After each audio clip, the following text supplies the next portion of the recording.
Itu bapaknya udah mulai coba ambil sarangnya dan saya lihat dari jauh sini tawonnya udah mulai ngelilingin bapaknya di bawah.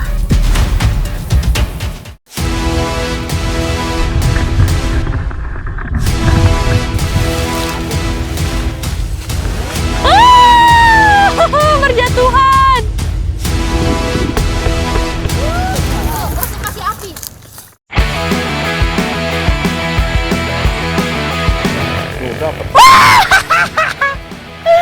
Ini walang sangit pertama.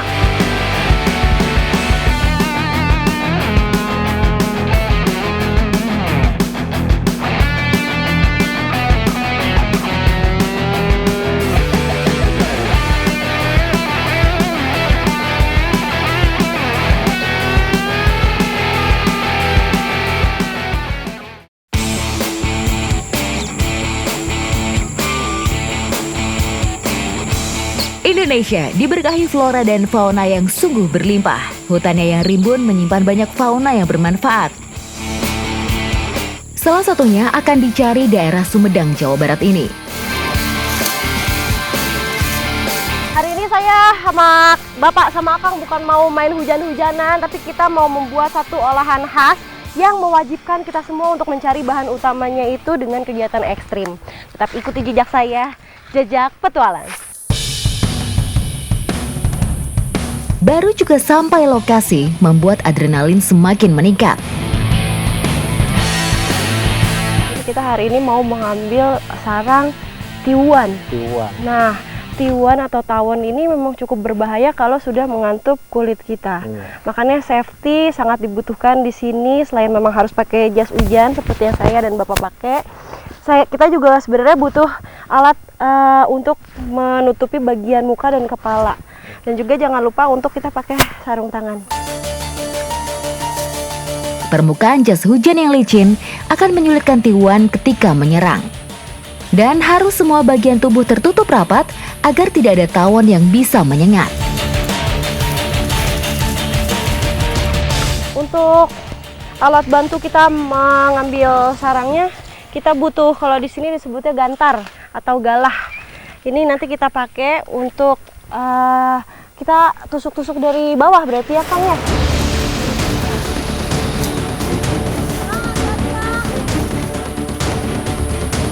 Jadi bedanya sarang ini dengan sarang lebah madu itu terlihat dari warnanya. Warnanya pun udah beda. Kalau sarang tiwan ini sarangnya berwarna putih kecoklatan. Sarang tawon yang akan diambil ini cukup besar, memiliki diameter sekitar 80 cm.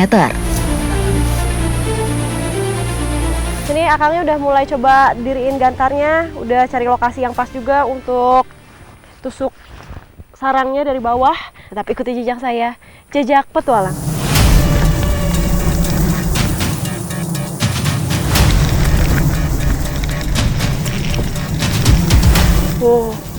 Itu bapaknya udah mulai coba ambil sarangnya dan saya lihat dari jauh sini tawonnya udah mulai ngelilingin bapaknya di bawah, makanya saya harus sambil lihat-lihat juga sekeliling, takutnya dia langsung menyerang bagian muka, itu yang paling bahaya.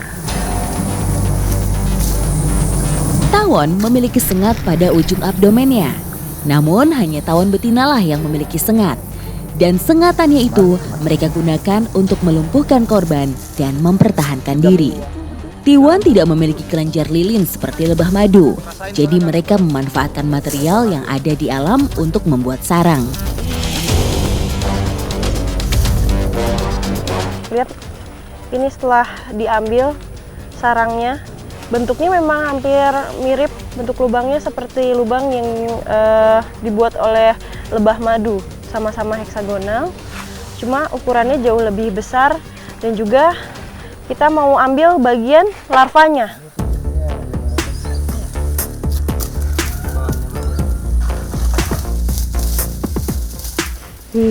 Akangnya aja yang udah pakai safety masih tetap kena antup tiwuannya.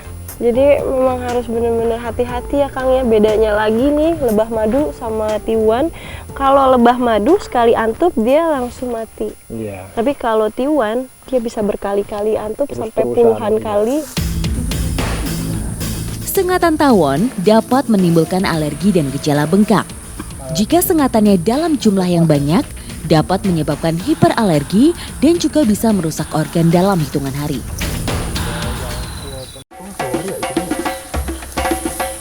Tawon juga bertubuh relatif lebih ramping dibandingkan lebah madu dan juga memiliki rahang atau mandibula untuk menggigit.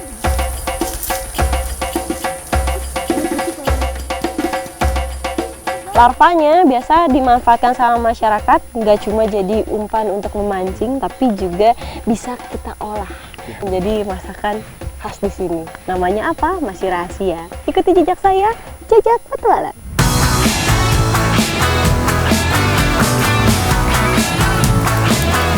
Larvanya sudah dibersihkan. Hari ini kita mau membuat olahan pepes tiwan gerbong pisang. Panjang ya judulnya. Tapi bumbunya ini yang dipakai cukup banyak. Ada bawang merah, bawang putih, cabai, tomat, garam. Itu biar lebih enak lagi rasanya. Pertama-tama, bumbu dasar akan dihaluskan terlebih dahulu.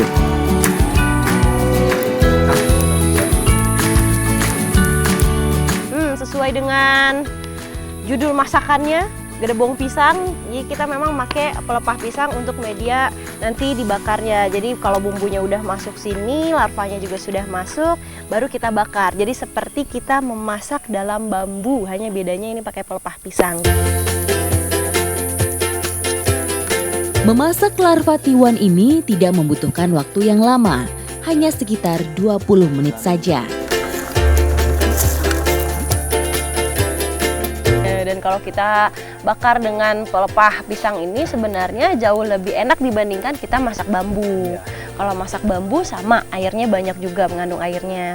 Tapi bedanya kalau di pelepah airnya itu langsung kering. Jadi kebakar langsung, lebih mirip seperti pepes walaupun tekniknya dibakar. Oke, saatnya menyantap larva tiwan. Yuk Kang, santai.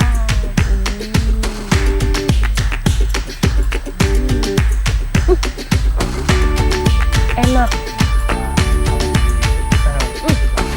Ini larvanya selain memang rasanya enak, untuk masyarakat sini juga biasa dijadikan kudapan atau cemilan. Jadi nggak usah pakai nasi, tapi kalau saya sih tetap butuh nasi sepertinya. Dan juga hati-hati kalau untuk yang alergi karena larva ini mengandung protein yang sangat tinggi. Ikuti jejak saya, Jejak Petualang.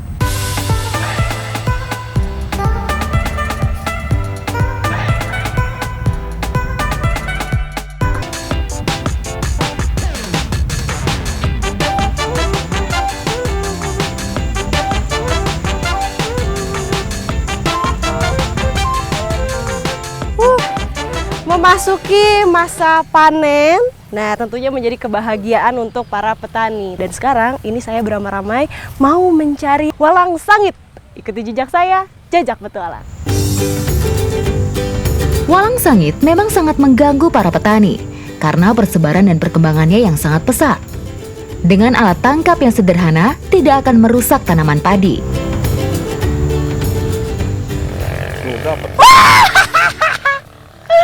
Ini walang sangit pertama. Terus ngambilnya gimana, Kang? Dirogoh aja. Iya. Tangkapan pertama saya. Dan alatnya yang dipakai biasanya sama masyarakat sini adalah nih, kalau di sini disebutnya sair. Iya. Sair. Nih kayak mirip seperti ini untuk cari ikan ya. Iya, saringan ikan.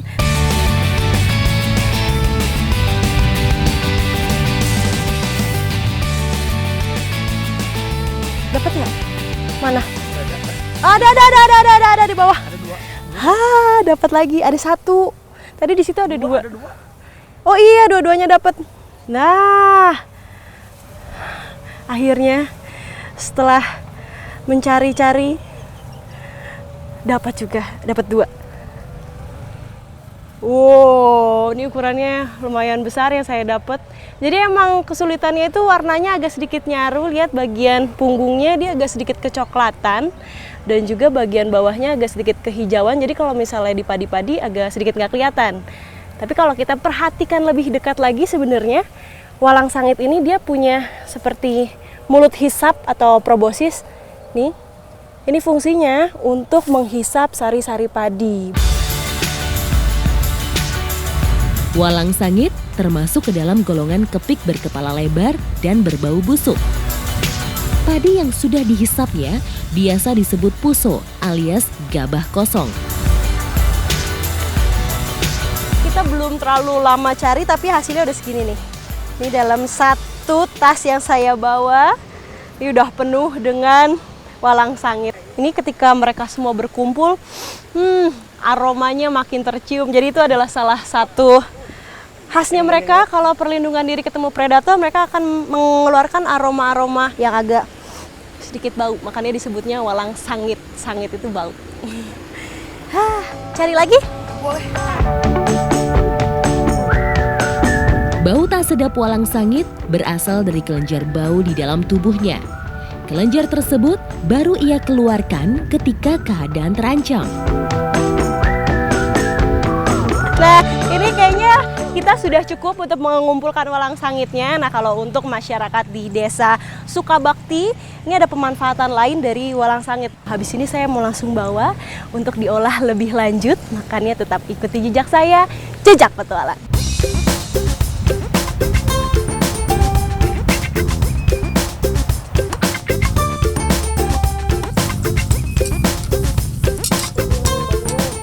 Nah, kalau untuk masyarakat di sini, pemanfaatan dari walang sangit bisa dikonsumsi juga dan biasanya memang dihidangkan dengan sambal-sambalan. Nah, sama hari ini saya juga mau bikin sambal goreng walang sangit. Nah, sebelumnya ini pertama-tama kita harus merebus walang sangitnya dulu. Fungsinya untuk mengurangi aromanya. Agar lebih nikmat, siapkan cabai, bawang putih, bawang merah, dan gula merah. Nah, setelah semua bumbu dan juga walang sangitnya tercampur, sebenarnya kita bisa pakai apa aja kalau membuat sambal goreng. Kayak saya sama ibu ini nambahin pete kesukaan saya. Nah, habis ini mau langsung diangkat, jangan sampai gosong karena nanti nggak enak.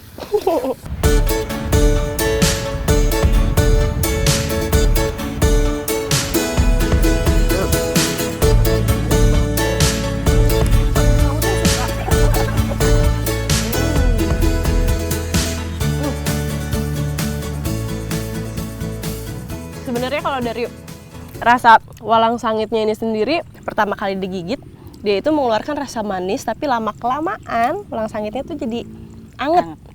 Jadi anget terus dicampur sama sambal, dicampur sama pete, sebenarnya enak. Tapi enak.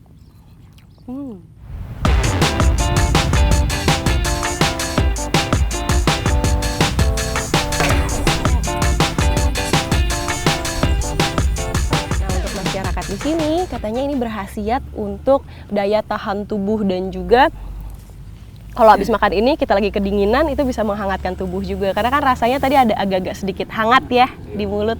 Mungkin di perutnya nanti juga akan begitu ya, hangat.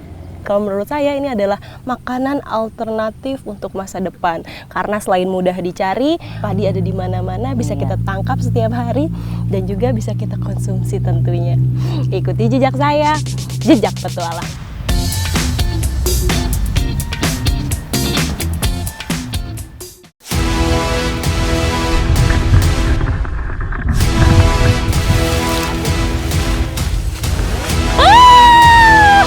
Berjatuhan.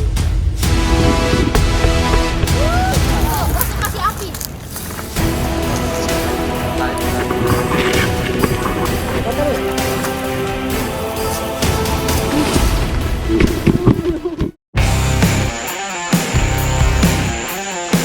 Indonesia diberkahi flora dan fauna yang sungguh berlimpah.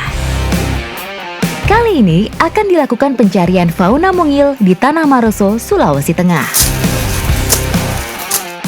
Di Desa Kamba, Kabupaten Poso kalau lagi masak nih pasti nggak lepas dari rasa asam. Tapi uniknya di sini bahan yang digunakan untuk menggantikan asam itu diambil dari serangga. Dan ini alat yang kita bawa sudah panjang banget. Nah, penasaran kan apa sih yang mau kita cari? Ikuti terus jejak saya, Jejak Petualang.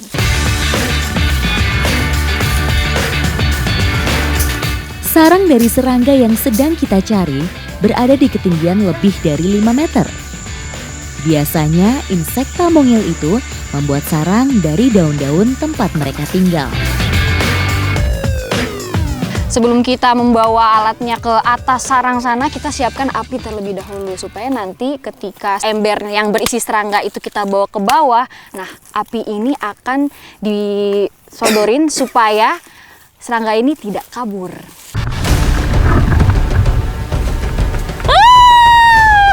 Berjatuhan! Ini harus sangat hati-hati nih, karena sifat dari serangga yang kita tangkap ini mereka teritorial, jadi sangat menjaga tempat tinggal mereka, sehingga temperamen mereka juga agresif. Jangan sampai kita digigit. Semua yang terlibat harus menjaga jarak aman agar tidak diserang serangga tersebut.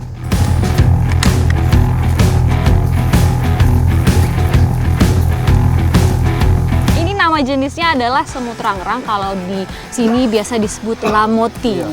Nah, ia merupakan semut yang hidup secara kolonial, jadi bergerombol seperti ini. Semut termasuk serangga sosial. Setiap sarangnya bisa terdapat ribuan semut per koloninya. Anggota koloni semut terbagi menjadi semut pekerja, semut pejantan, dan ratu semut. Nah, ini nih resikonya kalau misalnya kita mau ambil semut rangrang tuh. Tuh, apa Pak? Maaf Pak, ada di sini juga. Saya sentil. Tuh, resikonya itu mereka jalan-jalan ke baju kita, tiba-tiba tadi ada di. Nah, ini tiba-tiba ada di celana, nggak kelihatan. Tahu-tahu udah digigit aja. Semut memiliki mandibula atau rahang yang cukup kuat. Jadi jika menggigit akan terasa cukup menyakitkan. Lamoti yang kita dapatkan sepertinya sudah cukup banyak. Nah, habis ini mau langsung saja kita olah menjadi bahan asam yang khas. Tetap ikuti terus jejak saya, Jejak Petualang. Ayo Pak.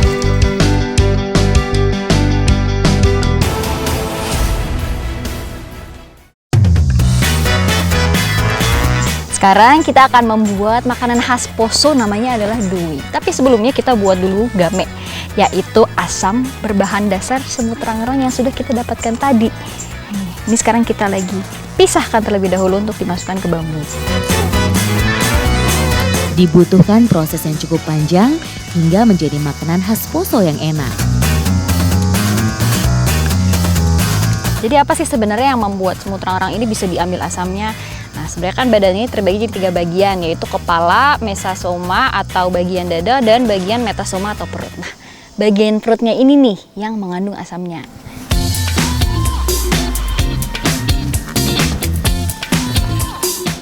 Oh, bisa dimakan mentah-mentah langsung, Bu. Saya juga mau cobain. Coba ya ini. Ketagihan nanti bakal. Oh iya, bener ya Bu, ketagihan Iya. nih. Cobain. Nanti sisanya minta makan di bawa di Jakarta nanti sisanya toh. Iya, bener. Ada rasa asamnya.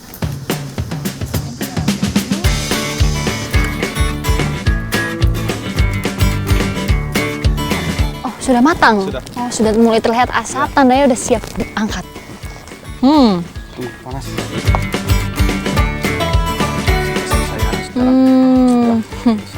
Habis.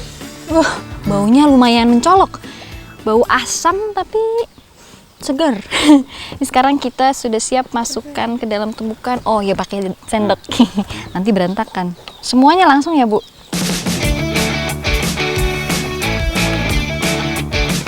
Nah, sekarang setelah itu kita akan masukkan resep dari dui ini, yaitu ikan katombo. Ikan katombo ini dicampur agar menambah cita rasa pada makanan duinya.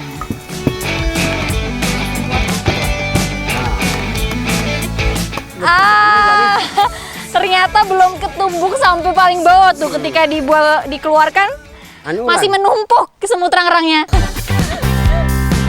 Tidak semudah yang dibayangkan. Harus menumbuknya lebih kuat lagi agar hasilnya lebih merata. Ini sudah lebih merata nih gamenya. Teksturnya kalau lebih seperti ini, seperti adonan abon. Sekarang saya jadi penasaran kalau ini dicicipin seperti apa ya rasanya.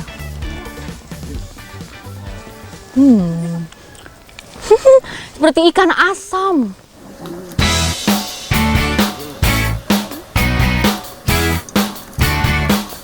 Sudah semua, Nah, sudah dicampurkan dengan santan, sekarang tinggal kita rebus.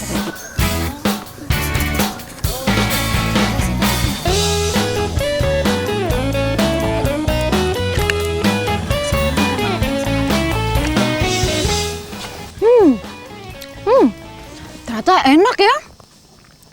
Ini asamnya benar-benar terasa. Kalau menurut saya sih seperti lemon. Ini sih nggak berasa seperti makan serangga ya, tapi kayak dicampur dengan lemon. Tapi bentuknya banyak semutnya gitu. Enak nih. Sudah sejak lama masyarakat di sini menggunakan semut sebagai bahan asam alami. Tradisi ini masih terus mereka pertahankan hingga saat ini. Ikuti terus jejak saya, Jejak Petualang.